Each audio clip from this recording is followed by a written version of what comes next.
Alberto Willis, your host. I'm going to have a great show for you today. Today, we are going to be talking about the progressive movement. But before we get into that, what we're going to talk about, we're going to first play a piece where Steve Schmidt, former Republican strategist, really gave it to Donald Trump. We're also going to point out that Fox News is a clear and present danger to its own people, its own listeners. Then, of course, Nina Turner gave a real good interview to The Rising with Crystal Ball, where she talks about the progressive movement. And it is that interview that I want to tag on to because later in that, I want to play the future. I want to show you that I did some interviews with some young people back in late last year with some young people at the Bridge Alliance that gave me hope. These are all young people from high school right up to millennials doing professional work that show us where we're going, that shows us who our leaders are going to be, and show us that in fact, in as much as we're going through this old stuff right now with the centrists and these old stuff right now with people who really just don't get it, that the future is knocking on the door. That progressive future is knocking on the door. So I'll tell you what, let's go ahead and get started. Check this out with El Senor Steve Schmidt. Former Republican strategist Steve Schmidt. This guy has been on Trump's tail for a long time, but today's description of what Trump has done to the United States beats them all. Take a listen to this, and we'll take it on the other side. We didn't imagine 6 weeks ago that we would see in the state of Texas hours-long lines by automobile of people who were previously employed, hardworking, have never been on government assistance, now having to line up for hours in their cars to feed their families. We don't know what the consequences of this is going to be in any state. What we do know is this, is Donald Trump ran on the promise of making America great again. In the early stages of this, it was keeping America great. What he has brought with his incompetence, with his indecision, with his indifference is mass suffering, death, and economic collapse.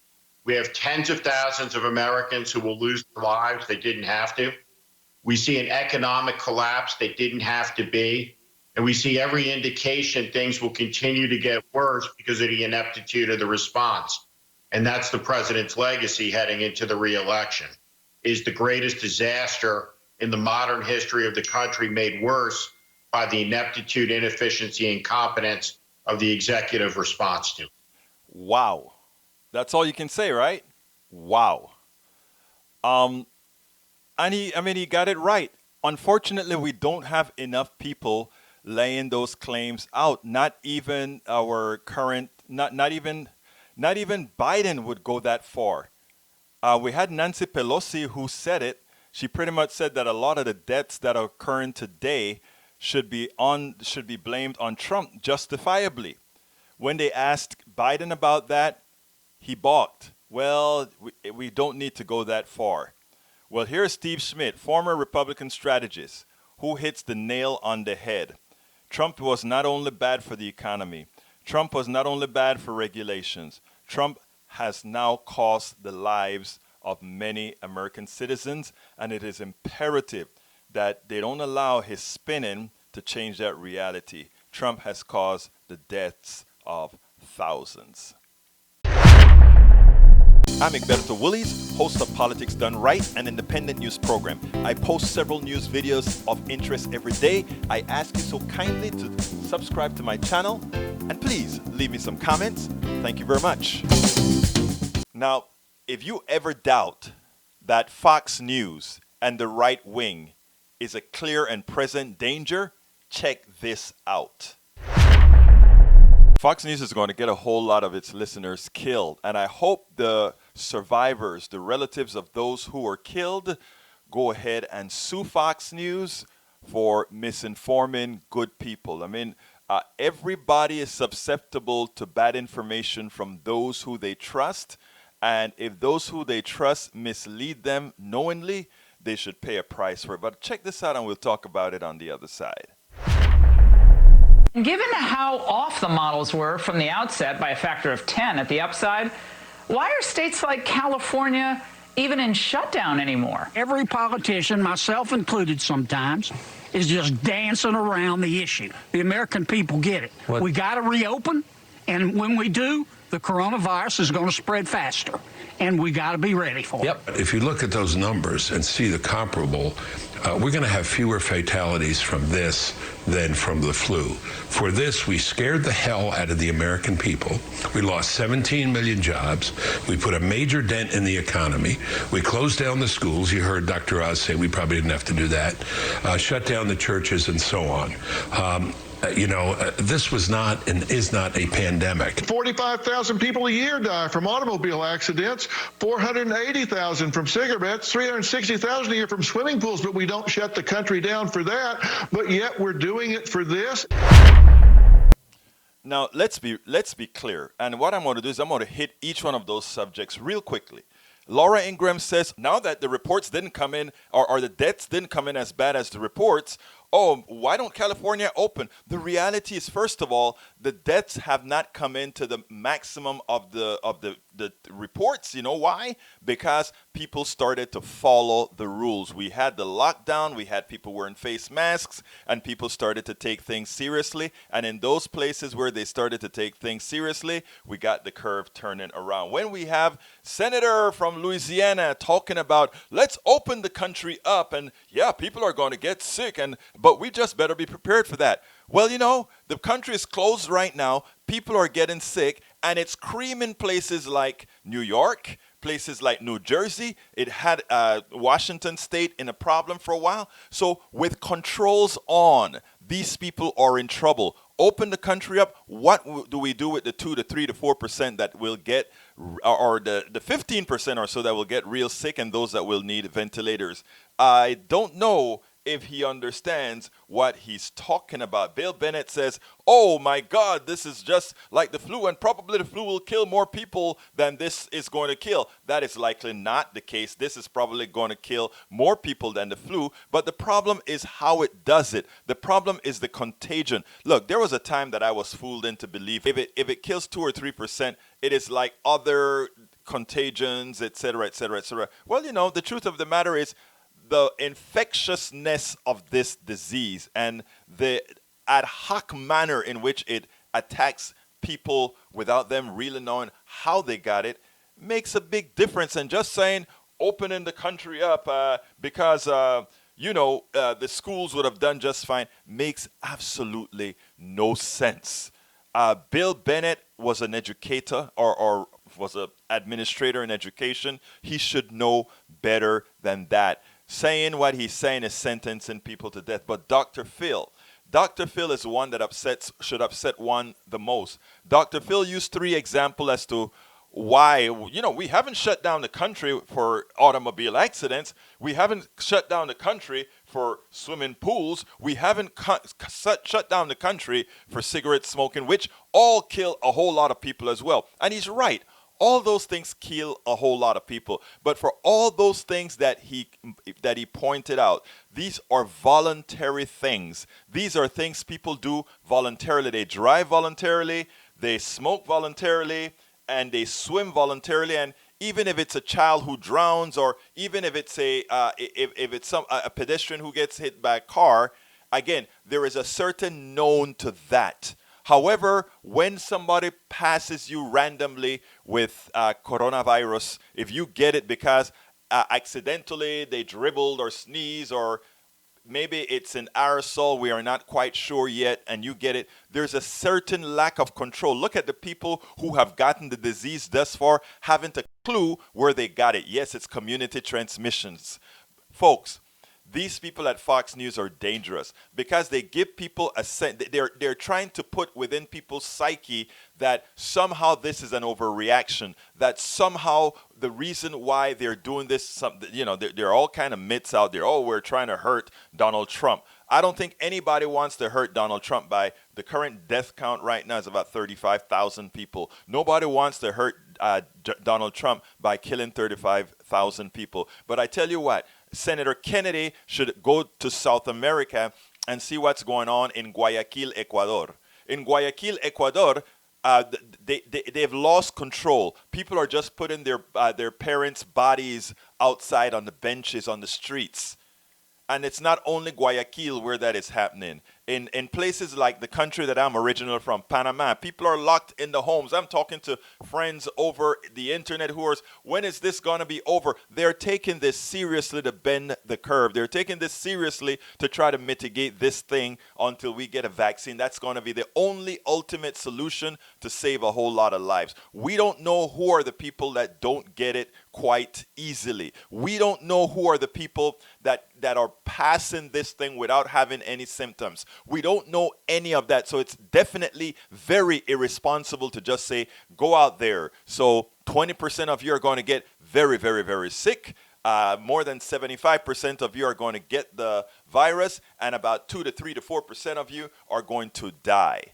That is, I don't know how these people live with themselves on the notion that in order to save an economy, in order for those people who make a whole lot of profits on your labor, because remember, that's what they're talking about.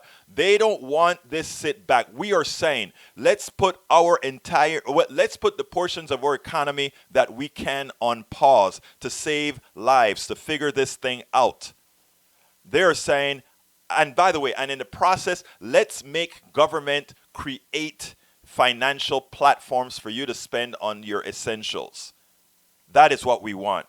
They don't want that, because for the 2 to 3 to 4 to 6 months that it's going to take us to get this stuff settled and find a true path, it means a reduction in the amount of money the very few that are super wealthy are going to get on your backs. Because remember, they want you back to work. The reason they were so happy to give you $1,200 to hold you just a little bit down so you still spend money and that the economy doesn't completely crater is to keep you spending a little bit of money so that you can inflate them. Please do remember that. This has nothing to do about your safety. This has nothing to do about your health. This has nothing to do about Trump wanting us to be a vibrant economy. This has everything to do with people are starting to realize that without you, there ain't no economy. Without you, there ain't no millionaire. Without you, there is nothing. We are America. We are the world. We are the ones who make things happen, not the very select few that abuse most people in the world. And once we get that, once we understand our worth, once we start to realize that we are in command, that not them, that those blue bloods that think they are running things, that think they have the right to live in those skyscrapers and have the best of everything, when they realize, or they have started to realize, that we are in command, and what do they want to do now? They want us to go back in the field. They want you to go back out there, risk your life. 80% of you are going to come out okay, but 20% of you are going to be in trouble. 80% of you are going to be fine, but 3 to 4% of you are going to die. But you know what? It's only 3 or 4% of you. So come back and work, because all of us rich people, we need your labor. We need your intellect. We need your works. That's what it's all about. Folks, once we understand that, we will start back and take back what is ours. We'll start back and take back this economy. Love you all. I'm Egberto Willies, host of Politics Done Right, an independent news program. I post several news videos of interest every day. I ask you so kindly to subscribe to my channel, and please leave me some comments. Thank you very much. Now, I need you to watch this segment in its entirety. Nina really did it here, and then we'll take it after that. I want to play a clip with an interview, Nina Turner interview with Crystal Ball on the Horizon. Check this out and we'll take it on the other side. Power actually work when trying to deal with a kind of a solidified establishment politics in terms of how you should criticize them? Oh my God, thank you so much for that question. It is really hard, and this is something else I want people to wrap their minds around. There's something special and unique about our campaign. We were not just running to help Senator Sanders become the next president of the United States of America. We were running both a presidential campaign and pushing a movement. And those are two extraordinarily difficult things to do simultaneously. And the movement part, because movements can be unwieldy, movements require the whole notion that people will be independent in their thinking as they are building. And so you cannot necessarily control a movement as you are building it. There was no other campaign doing just that understanding that what was happening in 2016, what happened in 2020 was bigger than just one moment, one election cycle. So lessons to be learned is that the progressive movement needs to be more nimble. We need to coalesce. We need to forge a pact with one another of those things that we solidly agree on and make our demands as a group. We have to be as agile as the moderates, as agile as the corporatists. And we also need to understand a truth that Brother Frederick Douglass articulated in his time. It is still true today, and I'm sure generations before him said the same thing, which is power concedes nothing without a struggle. It concedes nothing without a demand. It never has, it never will. Now, I'm paraphrasing him, but that is true. And so the progressive movement, we must understand, although our ideas are the best, yes, I said that, they are the best. Some people may disagree, they're wrong. Our ideas are the best. You can have the best ideas, the best intentions. You can have moral clarity. You can have righteous indignation. You can have all of those things, but you must get the power. And power plus moral clarity, power plus the best intention, power plus righteous indignation gets us the change that we need. And that is the lesson that should be learned from the progressive movement. And we are going to do better. We're going to keep on moving. Listen, I am a leader in this movement, and I have no intentions on stopping. And back to I want to kind of close out my remarks with this point: not mutually exclusive to understand that President Donald J. Trump must be defeated, and then also that you deserve nice things. You can do both. And we should never fall so much in love with a politician or anybody that is really holding the people's power. I mean, how is it that we have this thing turned around and politicians make us think that we owe them instead of the other way around? You know, I served as a senator. I served as a councilwoman. I never walked around thinking that my constituents owed me. Public servant. That is what this is about. He or she who's the greatest among you shall be the servant. We do deserve nice things, and we should make demands. If we don't make demands, we won't get anything that is different than what we've been getting for generations. I think that is very well said. And you are a leader in this movement. And I was thinking back, in 2016, after Donald Trump had secured the Republican nomination, he knew that the part of the coalition that wasn't too sure about him was the religious right. So what did he do? He picked a vice president in Mike Pence that would help shore up that base. Well, right now, Joe Biden has a problem potentially with young voters and with Latino voters. And in my view, if he wants to win, he should pick a leader who has sway and who will excite those parts of the Democratic coalition. Elizabeth Warren has gotten asked if she would serve as vice president. Stacey Abrams is out there making her pitch to serve as vice president. Nina, if you were asked to serve as vice president to Joe Biden, would you? Oh my God, Crystal. No, you just didn't do that to me right here on Rising.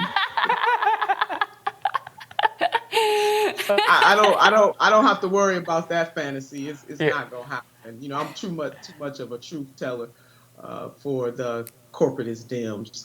But that's the truth. And bigger than the picking a vice president, we really do need some oval action here. We really need some real commitments to help people have their own self-determination, and especially in face of a pandemic. Crystal and Sagar, this is people are literally dying. People are living in fear every single day. They're losing their livelihood, and people are losing their lives. This is going to be a hard journey for this country and for this world, but we can get through this. We need vision and provision. Vision and provision together will get us through this.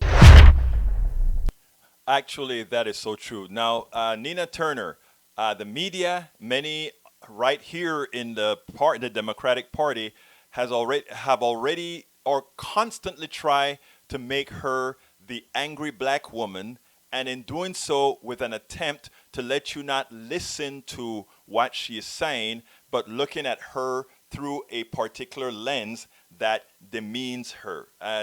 She has gone through that. The same has gone with Bree Gray, the spokesperson for Bernie Sanders. They've really played a heavy-duty, angry black woman racial card on these black women who supported Bernie Sanders.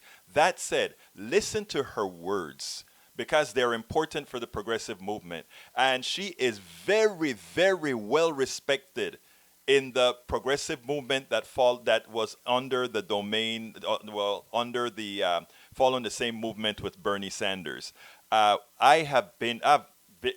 spoken to her several times. Actually, we went during the one at St. Louis, when we went to the Netroots in St. Louis. We went together to the Michael Brown, where the markings on the street where Michael Brown lay dead for several hours.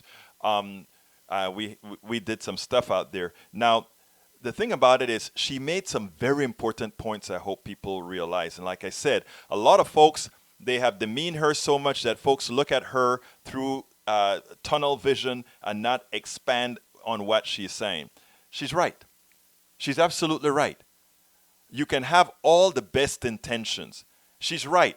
Progressive policies are the policies that do the best for people. She's right. Progressive policies are the best policies. And if you ask Americans what they want, they tell you all the things that Bernie Sanders supports.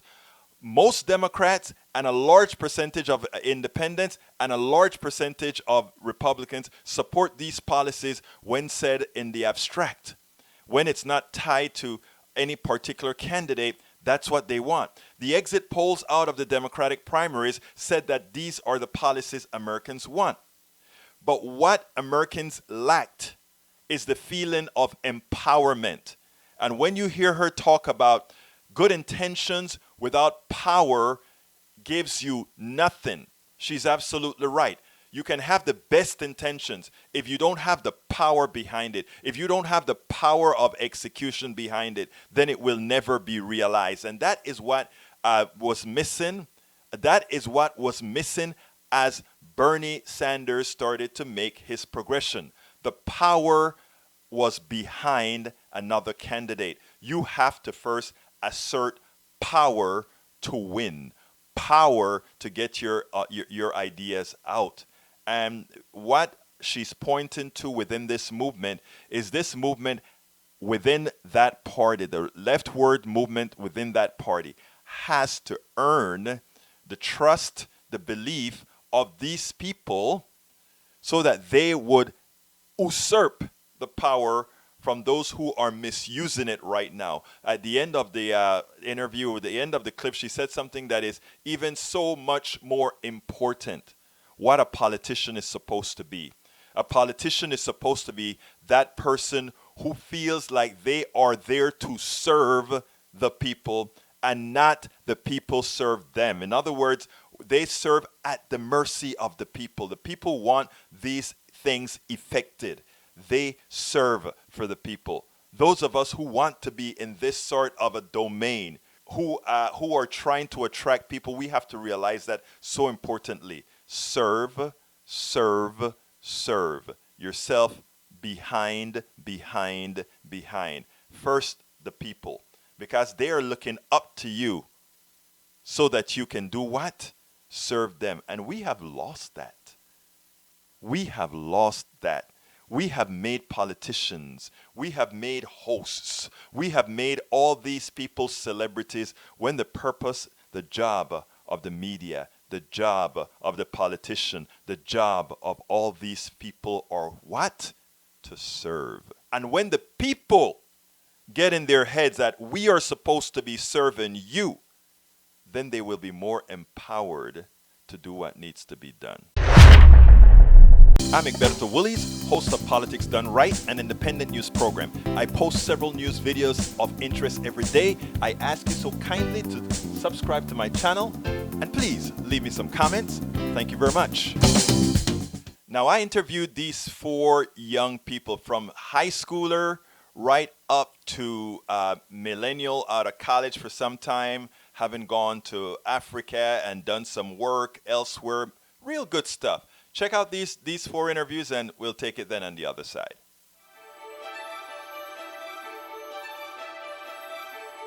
Rebecca Trout.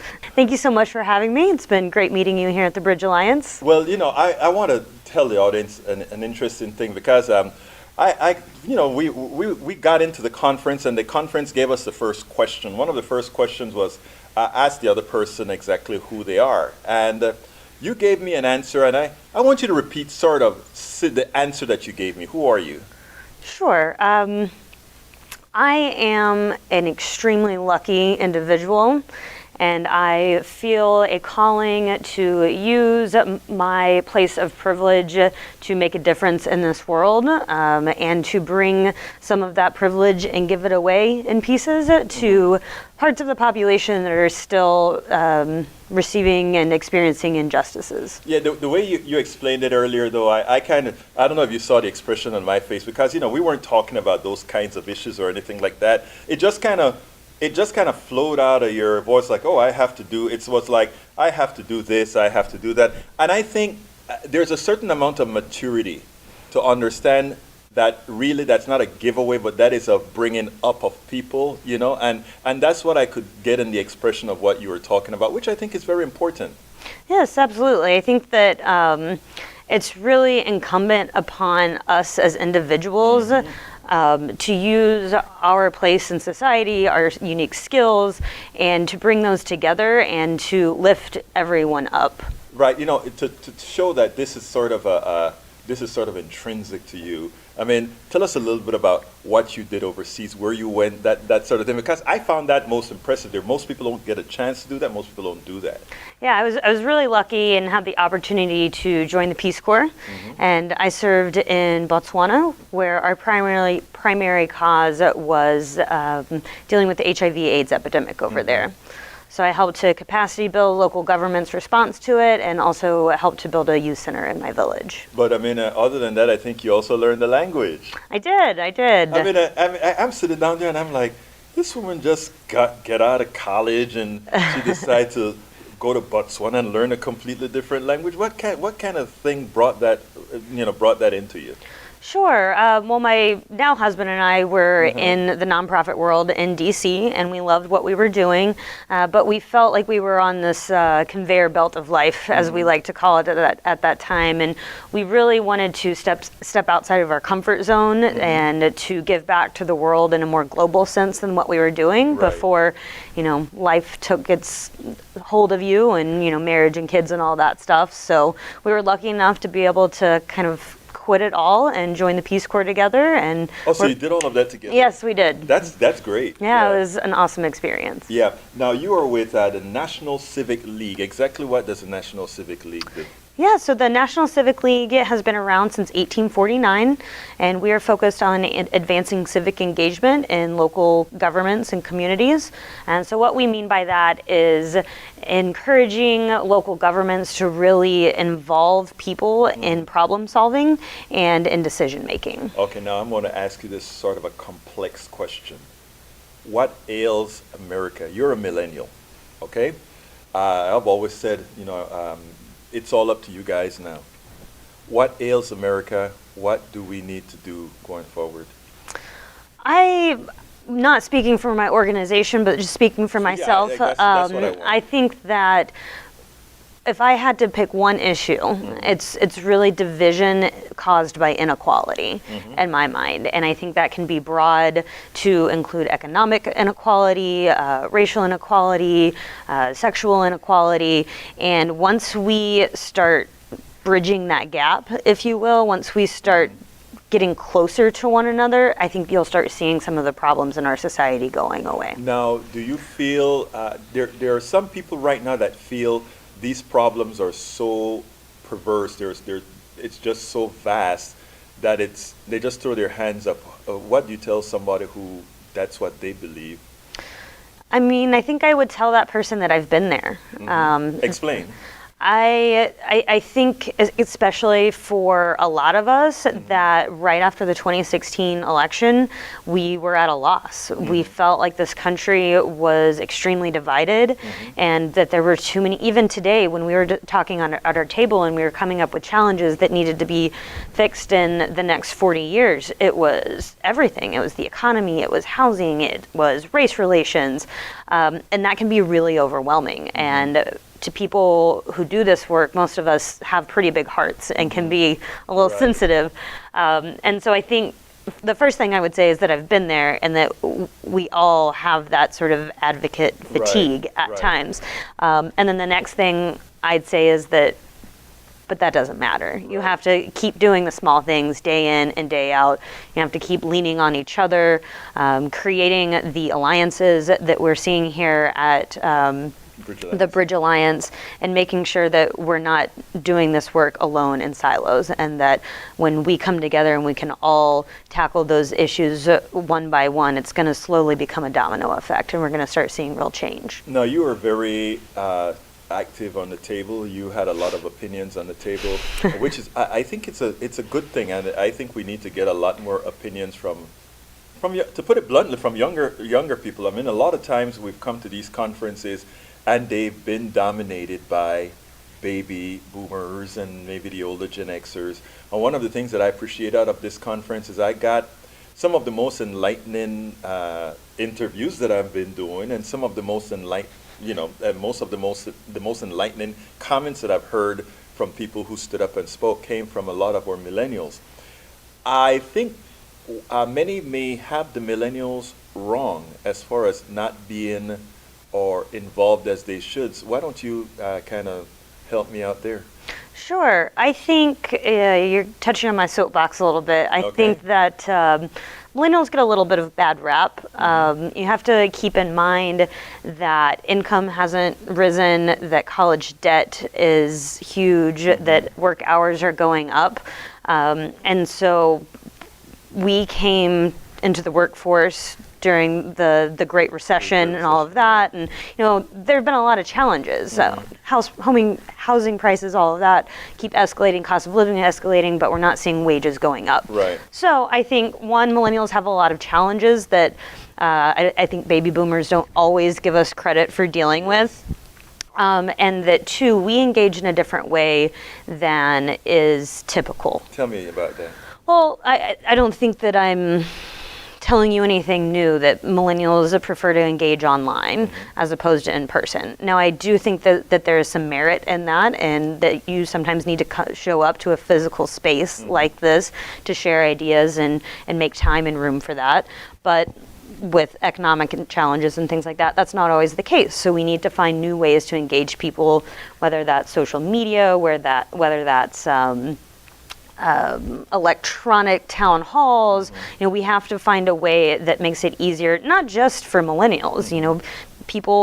Everyone's busy. Everyone's right. So we need to find ways that we engage people in places that they live and the places that they already are, so it's not one more thing that you have to add to their to-do list. And I think that's important. Now, as far as what you expect to get out of the Bridge Alliance, what are you going to take back with you, and will you be back?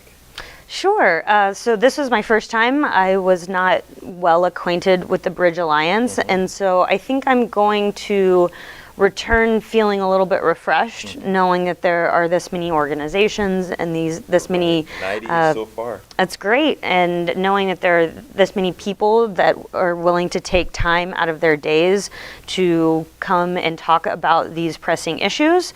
I think I'm going to take back some contacts, such as yourself, of people that, when I'm coming up against a problem or when my organization is trying to solve the next big issue, that we won't be doing it alone anymore. We'll be using these contacts made here today and reaching out more. Well, I can tell you that the thing about a place like the Bridge Alliance, it's not about top down.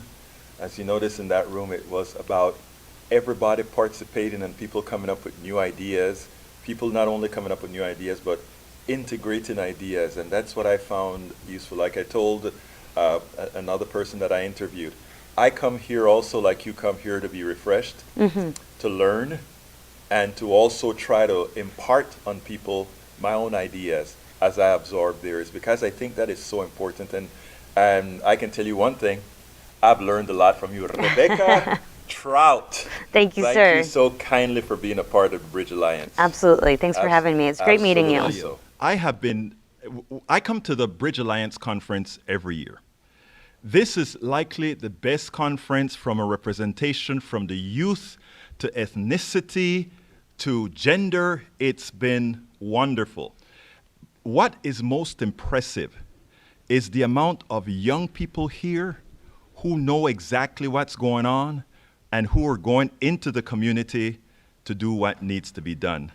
And I tell you, I heard this young lady speak, and I sat at my table and I said, I've got to get her on. Arshia Mehta, how are you doing today? Good. Thank you so much. How are you? Great. I understand. Could it be possible that you're still in high school? I am still in high school. I'm 17 years old. You shocked the holy you-know-what out of me when I heard the comment that you made about your table. First of all, tell me, what brought you to this conference? Sure. So I'm the founder of an organization called Youthivism. Our goal is to increase youth involvement in politics and promote discourse across party lines. We do so through providing nonpartisan civics curriculum for teachers in our district and for teachers pretty much across the country, because we really think that it's important to give the youth a good platform, a nonpartisan platform for which they can branch off of. And so we've been working pretty closely with Jeremy actually for the past few months, and of course he's a part of the Bridge Alliance, so he referred us to this conference. Now, how long ago have you personally been involved with these types of organizations? Because 17 years old, I'm trying to remember when I was 17. It's a long time ago. If I did that sort of thing, and in as much as I was very politically active and otherwise, I don't think I would have come to one of these conferences. You know, it's really just going back to my roots. I mean, I've been doing speech and debate since forever. Okay. And so really, like 8th grade, I started speech and debate full swing, and I realized that there was so much more to the world than what I was being taught. I mean, in my classrooms, like I'm from California, the Bay Area, and we're really only taught like left-leaning ideologies and like government classes, history classes, and I think that it's important that students are given, you know, all sides of an issue, especially in something as crucial and divisive as politics. And so that's kind of prompted my interest, and I founded Youthivism around a year and a half ago, and it's really been a journey. Well, excellent. Now, I noticed that you mentioned left ideas, right ideas, and other ideas. I am starting to think that the youth know better than us in this regards. I think you guys are, and I'm going to use a term that I don't like to use because a lot of people don't understand it, but you guys are centralizing on what really ails America. In other words, these aren't left issues or right issues. Absolutely. These are issues that says, you are going to be able to afford going to school. Yeah. You are going to be able to, after school, not be in debt forever. All those issues are not left or right. They're issues. Yeah, no. So tell me a little bit how you feel about those. No, I completely agree. I think that we've gotten to a point in our country where we're so politically gridlocked, not only on Capitol Hill, but in terms of our voting population, that we're not electing people who can actually work with other people. Right. And I think that that's just so necessary, and that's why I'm so passionate about civics education, because not only are we creating a next generation of future legislators and future politicians who are going to be willing to work with other people and willing to reach across the aisle and listen to other points of view, but more importantly, we're creating a body of people who are willing to vote, people willing to do work into office. And I think that that's really the movement that this youth stands for. Well, I'm going to tell you from the old person points of view now, and I want you to tell me otherwise. I think a lot of this is by design. I think we are fearful of a body politic now that is really becoming aware that it's about everybody and not about some.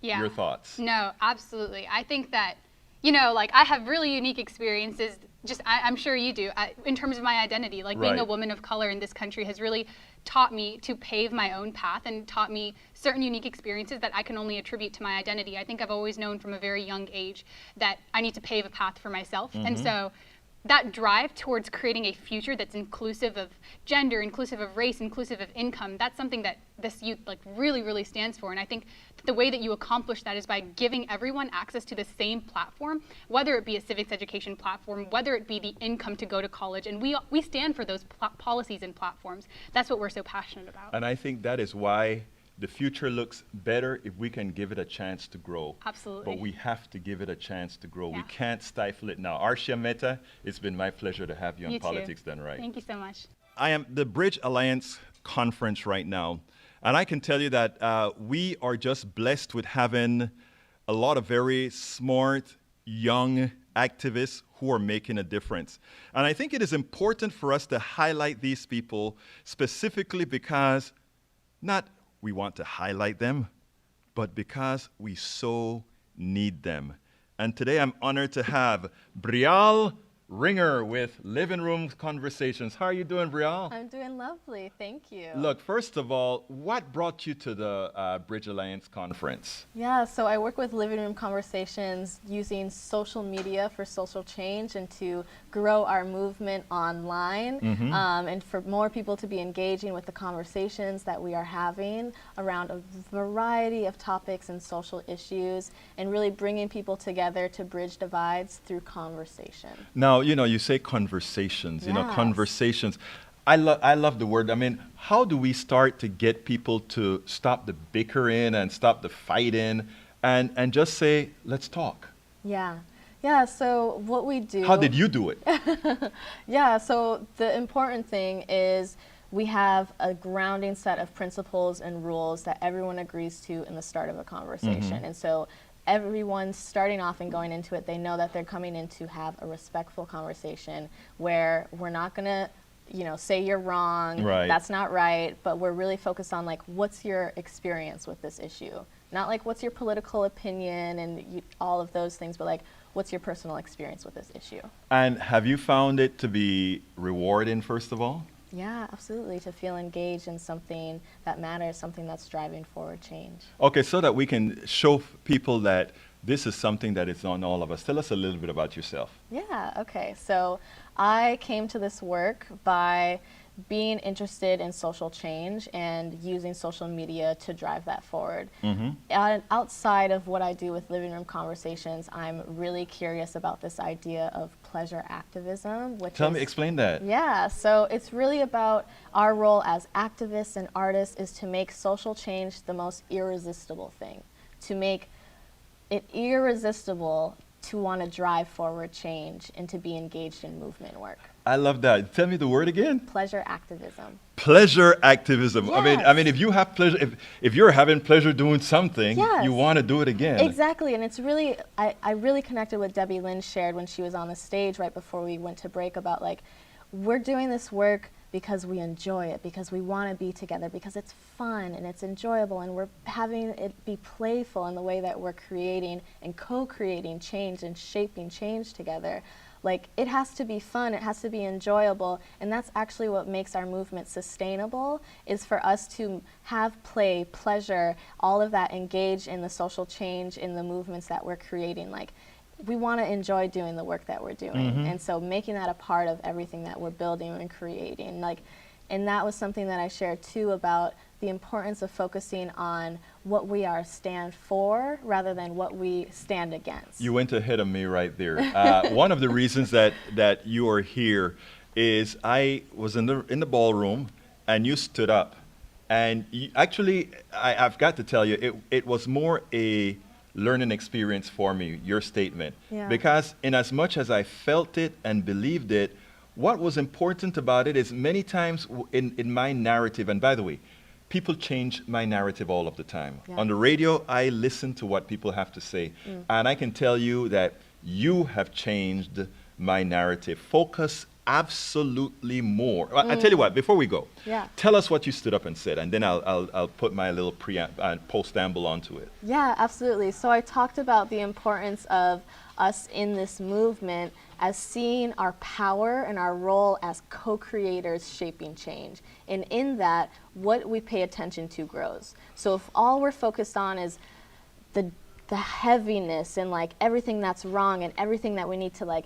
do away with and destroy and dismantle, it's like, okay, well then what's left? What's left after that? Like, what are we creating to take its place? What do we want to create together? What do we want to dream and visualize and really have take place for the sustainability of our movements and to pass on a society of justice, equity, sustainability to the next generation? And I'm going to cop to being the person that every day on my radio show, I try to empower people, but in doing so, I think I depress many times because I haven't necessarily followed that rule.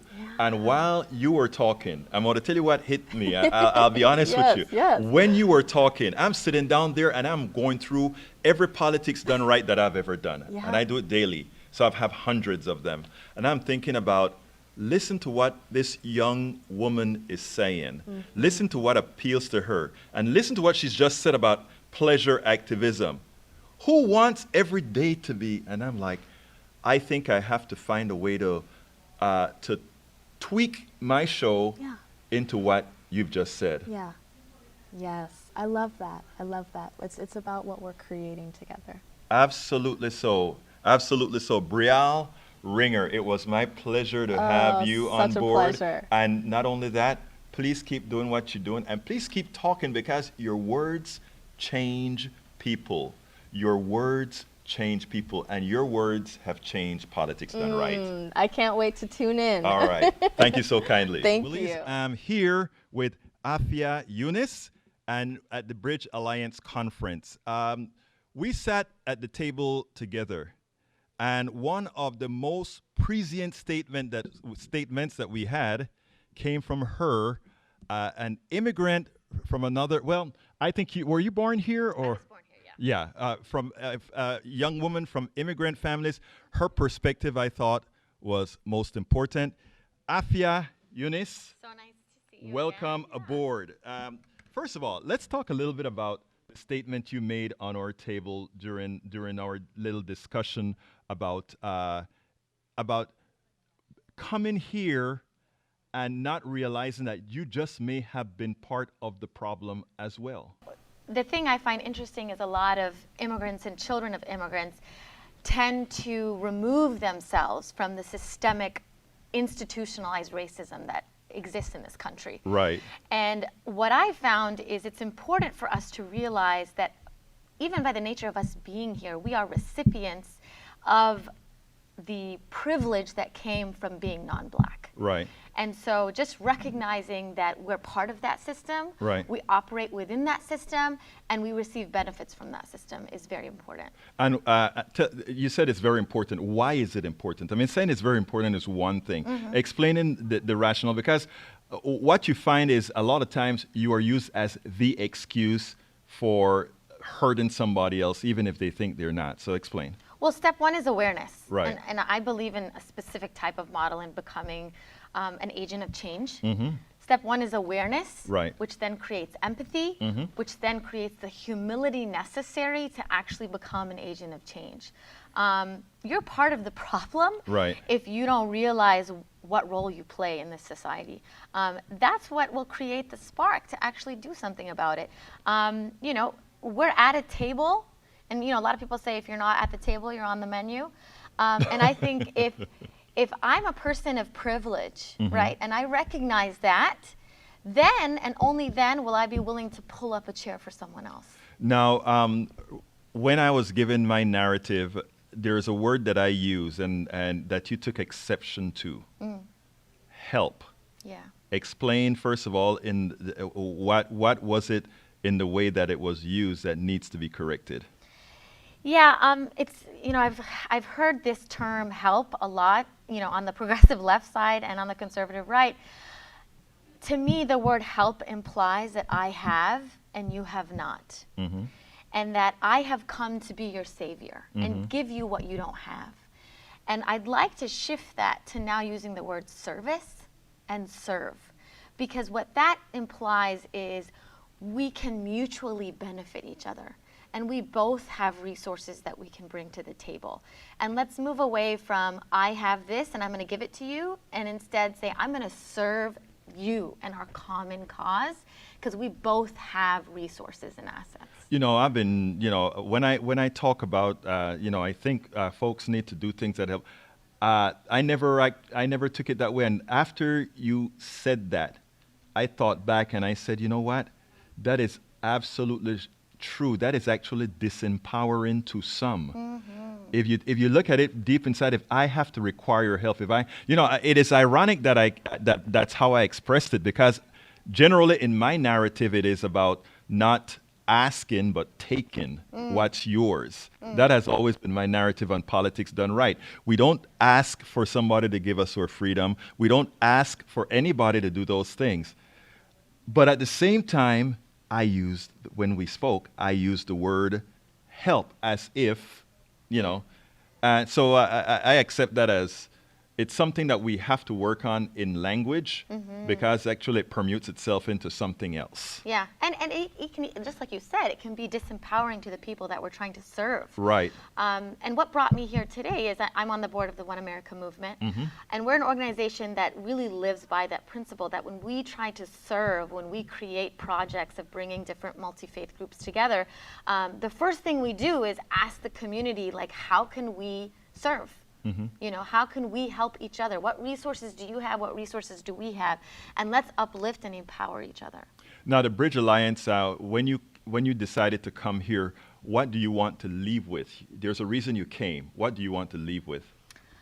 I think for me, it's more about, we have all of these organizations and groups that are doing great work, but unfortunately, most of us are not working together. So I feel like organizations like this, I mean, this is my first time here, can help facilitate bringing these organizations together, aligned on common goals, to have a greater impact. You said that is why you came here. I want to just give some kudos to a lot of the new people that I've seen come into these, not only to the Bridge Alliance, which was for the last time very white, not only Netroots Nation, another organization I work with that was very white. For us to look like America, we have to be intentional. For us to be intentional, it means people like you have to participate. So I think it's a good thing that that we are bringing just about everybody into the fold now in these progressive movements. So Afia, Eunice, thank you so kindly so much. for the It was such a interview. pleasure. You're doing excellent work and keep up the good work. Thank you. Folks,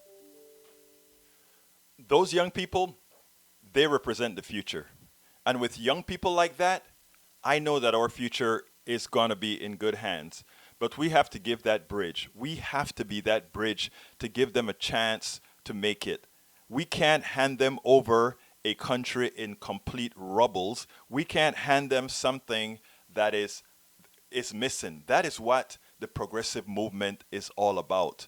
We're all about making sure things move forward, making sure that we are leaving these folks with a country